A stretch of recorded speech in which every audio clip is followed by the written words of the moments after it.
So my story begins where in 2001, in the summer of 2001, where my husband and I had moved to what seemed to be a quiet, serene trailer park, one of the nicer ones that were in town.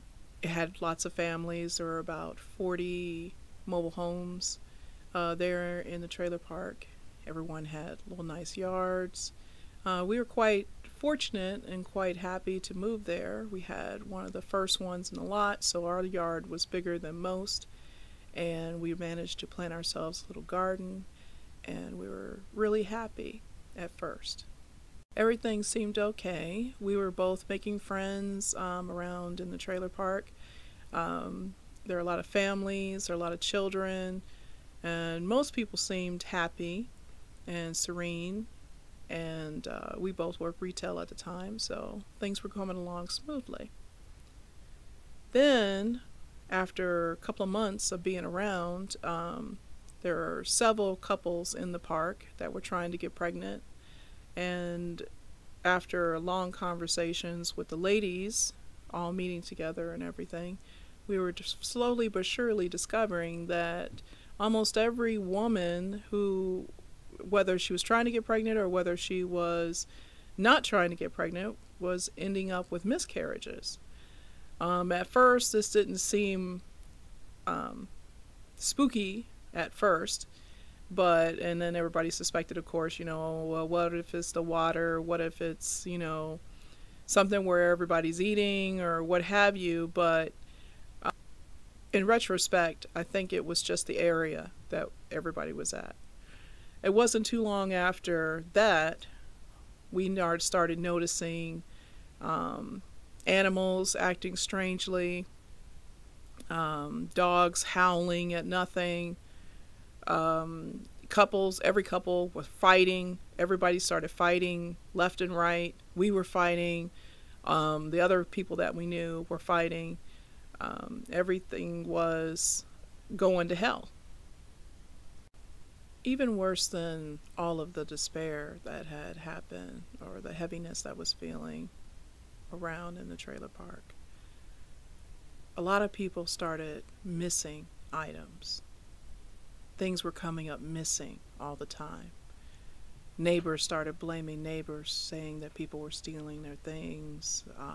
We had experienced several things just come up missing, like within a few seconds inside our trailer, which had us looking for days for something, and then it would just suddenly show up in the middle of the floor. Or there was obviously something going on, which was the first clue as to something supernatural was happening to us.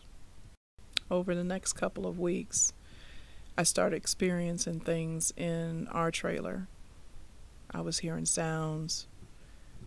I thought I was seeing things move. I was seeing shadows all over the place. I thought things were watching me constantly. I never felt alone. There was a sense of foreboding over me all the time. And there was a part of me that thought that I might be going crazy. So I went to go see one of my friends who also lived in the park, just to get out for a little bit, spend some time, get some company. And as I was sitting there talking to her, she also reluctantly revealed to me, because she didn't want to sound crazy as well, but she had been going through the same thing. She had been seeing things. She had been also seeing shadows moving around. She thought something was looking at her through her windows. There was a couple of times where she thought there was a prowler or intruder outside the house. And we were experiencing the same things. And I was shocked. But I was also very scared at that point. It appeared that there's something here with us. While we were sitting there consoling each other, we suddenly heard a loud crash from the back room of her trailer. And I jumped up, and she jumped up, and she ran down the hallway to see what it was. And she started crying immediately. As I got to the door, I could see that there was a little box, a ceramic box that her grandmother, I think, had given her. and it had been thrown from her dresser all the way up to the wall and had crashed and broken into a million pieces on the floor. And I guess it was a rosary that was inside of it. The rosary had been thoroughly torn apart, and all the beads were all over the floor. About a week after that, I went over to see her and see how she was doing. And to our surprise, they had moved out in the middle of the night. They just took their stuff and left. And no one knew what happened to them. No one ever heard from them again. But they weren't the only ones. There were a lot of people just had enough, and they were moving out. In the weeks to come, the families and I who were left in the trailer park were angry. We wanted answers. So we decided that we were going to just start taking photographs in an attempt to catch whatever this was, moving all around through everyone's trailers and on the land. We were horrified to see that all of the pictures that we had taken were filled with hundreds of orbs. Not just one or two, but hundreds of orbs. They were moving in and out of each frame. They were moving all around the land. They were moving in and out of all the trailers. They were everywhere. And at first, we're like, well, maybe it's dust. Maybe it's something wrong with the film, but everybody's camera captured the same things. Same orbs everywhere. It couldn't have been just a coincidence. We were shocked, terrified, scared, angry. We didn't know how to fight this. We didn't know what to do at this point. Do we stay? Do we go? We talked to the landlords. The landlord just laughed at us. Said there was nothing wrong and they had lived here all their lives and everything, but no, we knew something better. We knew something was wrong here. There's something wrong here. We tried to stick it out for another 3 months, but the final thing that did it for us happened one night. We had come home from work, tired, exhausted, went to bed, and we had a cat at that time, who was a very quiet cat. She didn't say much of anything. She was a very happy cat. And the cat would always sleep at the foot of our bed. And so the three of us were laying there knocked out. And all of a sudden, out of nowhere, I heard the cat started growling and hissing at something in the room. And the hair stood up on my neck. And I knew something was in the room with us.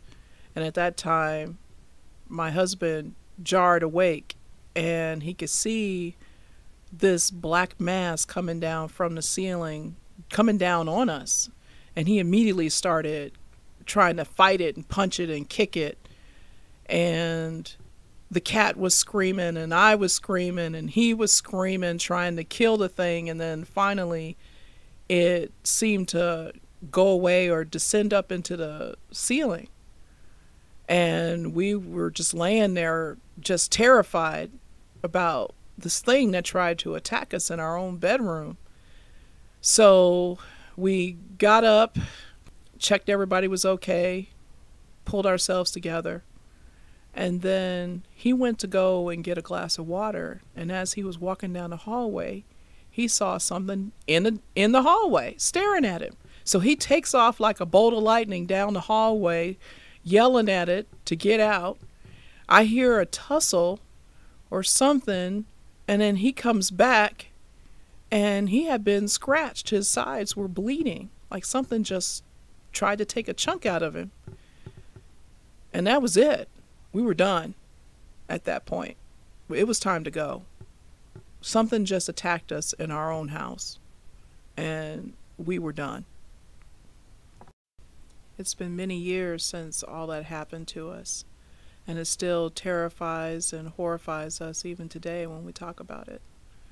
I guess the one thing that I did learn about the whole experience is that it doesn't have to be a house that's haunted or people that are haunted, but it could be the very land that is haunted and is a vortex for evil.